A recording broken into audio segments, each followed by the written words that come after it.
If you guys want the fastest way to improve your aim, get some Control Freaks for cheap. Use code GOBLIN for 10% off and improve your aim today. Link in the description. Yo, what is up guys? It's the Goblin and welcome back to another Call of Duty World War II video. Now in today's video, Michael Condrey, actually he's from Sledgehammer Games, the company who made Call of Duty World War II of course, he posted a long Reddit post talking about a bunch of potential weapon tuning stuff, and this is really new to Call of Duty. We never really get, asked for our feedback or our thoughts, so this is really important stuff, and I was hyped when I saw this, and I'm really excited to talk about all this stuff because this is a video where I want you guys to leave your feedback in the comment section down below, because these are changes that haven't happened yet to the game, but it's stuff they are thinking about, and they're openly thinking about it because they're admitting to it, talking about it. So everyone's feedback in the comment section of this video, on the Reddit post, on Twitter. Sledgehammer Games is looking for feedback, which is definitely a good sign. Of course, we still have to wait to see if they do take that feedback. So I'm going to talk about a lot of potential changes coming up with this next event and the next patch updates,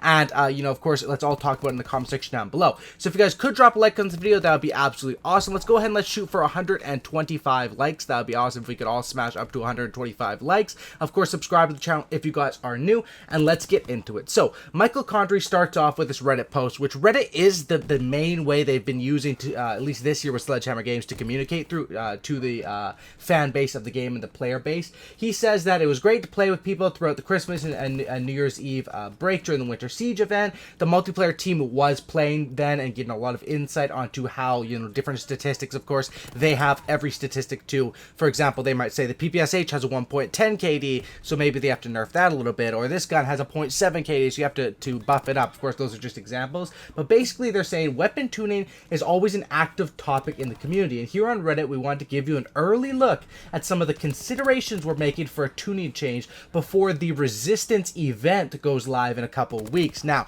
this I thought was the first interesting thing about these posts. Of course, we have to dissect everything because we don't get much information, but the Resistance is the first map pack or DLC map pack with the 3 multiplayer maps, well, I guess 4, with 1 war map and the zombies map, which is coming January 30th, I believe, on PS4 first, but that's the Resistance map pack. He says here in this post, the Resistance event, which makes me think that not only is this a map pack, especially with some of the leaks we had before with, the guy on the poster of the Resistance carrying a new weapon, which is going to be coming to World War II.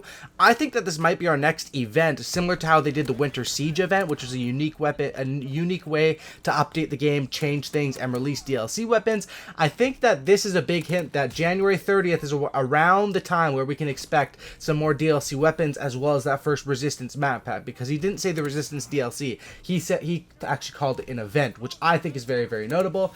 He says we're looking at a massive amount of data across every region, game mode, and playstyle. Not everyone is going to agree on everything around these changes, but this is what's on the top of their mind right here at Sledgehammer Games. They haven't committed to any of these, so this list is meant to be some of these could not happen, some of these could be changed, some of these could happen. This is a preemptive list to what they're looking to patch in the next update, and they are looking for some feedback. So the first one they want to talk about is snipers. Kar98K. Now this is exactly what they said about it. It's currently set up to be the second most damaging sniper to the Springfield by a small margin, but also the quickest scoping time weapon in the class. We're considering an aim down sights in time and nerf, which definitely, if this happened, snipers would be absolutely pissed. This has been a big topic around sniping, has been a big topic around World War II since the release, because of course snipers on this question, it's very simple. People who don't snipe and who get killed by snipers are going to cheer for this and say please nerf it, it's overpowered, and people who snipe are going to say don't nerf our only good sniper because the other ones are trash. So this is definitely an interesting one. I think what they could do is, if they were to nerf the Kar98K, you gotta buff some of the other snipers to give snipers a chance. That's personally how I think it should be done. You can't just nerf the Kar98K, make it slow like the rest of them, and then there's no good sniper in the game. I think that balancing them out would be the right way to do it, but you guys let me know what you guys can think about that. Next is the FG42. Did we go too far with the last fire rate nerf? Maybe. It's a great weapon that we want to have as a viable option with other ARs and SMGs. Might need to find a median between where it was and where it is now. Now, this is interesting. This is happening much like the Vesper in Black Ops 3, where they nerfed it and then they said, hey, we nerfed it too much, let's buff it. Oh, we buffed it too much, let's nerf it again. Oh, we nerfed it too much, let's buff it again. It looks like that, you know, that the cloud cycle is going to be happening this year with the FG42. They're already having second thoughts. They nerfed the fire rate by like 10%, and I agree. I think you did nerf it a little bit too much.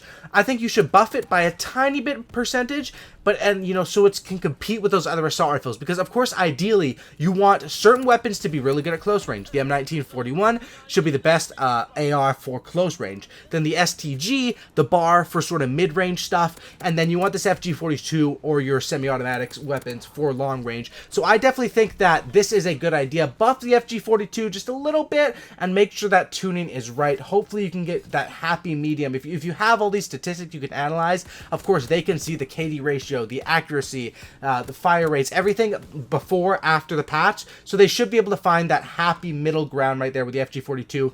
Is not the best gun by far, but is a top tier assault rifle as they want it to be.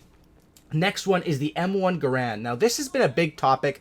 This is just my words. The pro players have been all talking about this M1 Garand. They've been starting to use it, saying it's a weapon that takes skill. Some people are saying it's overpowered. Some pro players even want it banned from professional play. This is what Mitochondria and Sledgehammer Games have to say about it. Some sentiment of it being OP is mostly coming because of the kill potential at closer ranges. The difficulty of the weapon lies in its recoil when shot rapidly downrange, but you don't feel the recoil when firing at close range due to recoil affecting range fights and more consistent aim assist at closer ranges. May need to adjust fire rate, pull-up time, and or reload time. Now, this is interesting. The M1 Garand is an interesting weapon in Call of Duty because this gun takes a lot of skill to use. If you're good with this, it's hard to control the recoil. It's hard to control the fire rate. It's a semi-automatic weapon. Of course, at close range, boop, boop, and they're dead. But at long range, you're probably going to lose those fights unless you're a really good player and have, you know, your nice red dot on. You can control that. So that's why it's interesting. It's kind of like, do you nerf this weapon to nerf the good pro players?